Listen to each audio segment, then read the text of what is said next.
You have closely observed LeBron James over the last few years. Yes. Give us some insight into what you've seen in his evolution sort of on and off the court. I think that LeBron has really come into, and again, another man that I draw parallels with, but I think that it's really been an incredible thing to watch him not only just purely get better, but also settle in as a true leader. His awareness has grown within the NBA. I truly feel like he realizes the talent and power that he possesses and the fact that he is a true leader. You know, much like Kobe Bryant is a definitive leader on his team. I feel like LeBron is showcasing that now. And I love to watch it, you know, and I watch it at the games almost from a more personal level. I mean, I'm right there. I listen to them talk, and I know the faith that they put in him. And I know also, like, you know, the faith that he has in his team. And I think that, like I said, I think that synergy is starting to click. And I think it's like, okay, it's my time now. And I don't, losing isn't in the plans. Yeah. And I think that's an amazing mindset. Have you ever heard, or did you ever ask him why it took him so long to get to that point? He's always been a classy dude.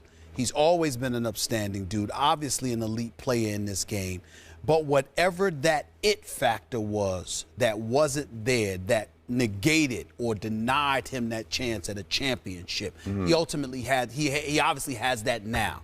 Did you ever ask, or have you ever heard him talk about or allude to why it took him so long to get to that point mentally? I don't think that we've had a direct conversation about it, but I can compare it to just even, you know, for me in my career, I will say that 3 years ago, walking into this building and this incredible facility, I can tell you that maybe I would have had, you know, an intimidating feeling. My heart would have been fluttering a bit.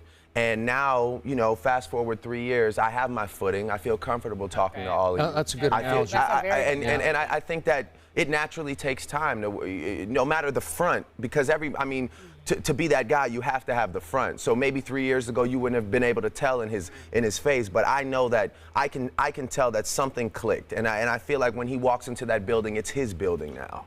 And I like that. Do you think it was because of Dwayne Wade or because they lost in the NBA Finals to Dallas?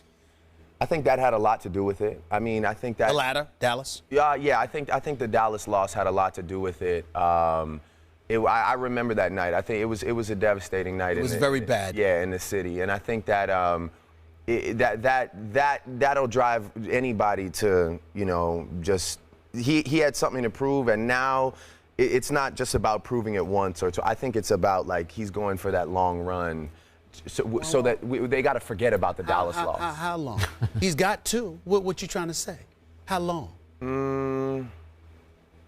I can see like 2 more, you know, before something shifts. Before something shifts, like he's leaving for Miami to go to Cleveland or possibly New York. I'm just saying. Wait, so Drake, you have some inside information? No.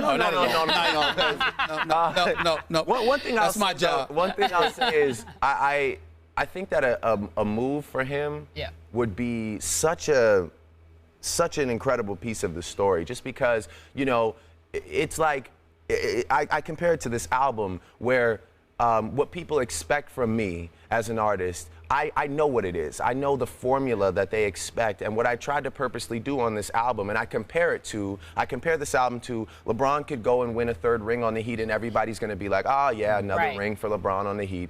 Or he could go to another team, build that team up, and if he wins there, go back home.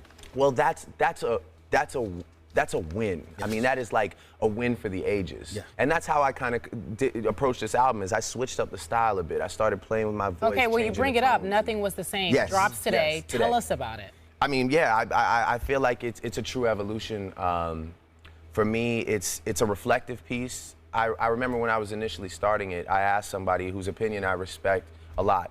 I asked, like, what do you want to hear after Take Care, which was my last project, and I was lucky enough to win a Grammy, which was like one of the best moments of my life. And they said to me, there's so much more of the story that you're not telling. I want to hear more of the story. So this piece is really, I really get into my story from kind of the initial moments of getting into music and going from that to now family, love, friends, all those things. So it's a great piece, and I'm really proud of it. Well, congratulations. Thank you.